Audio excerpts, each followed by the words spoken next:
जीवन में कुछ ऐसे भी लोग होते हैं जिनसे आपका जुड़ाव नहीं होता है, जिसके बारे में आप सोचते नहीं हैं, जिसे कोई लेना देना भी नहीं है।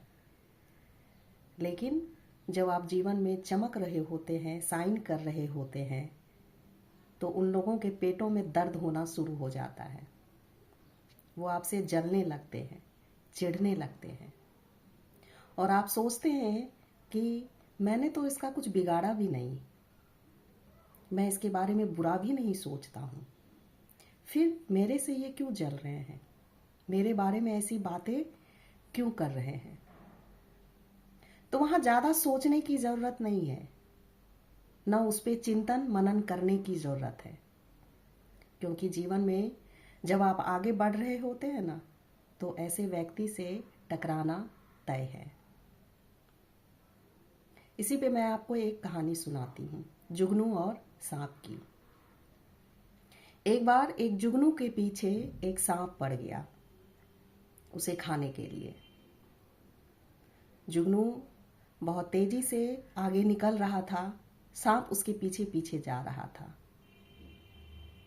तो जुगनू रुक के उससे पूछता है कि सांप भाई, क्यों तुम मेरे पीछे पड़े हो, क्या मैं तुम्हारा खुराक हूँ? तो सांप बोलता नहीं। तो मैंने आपका कुछ बिगाड़ा है?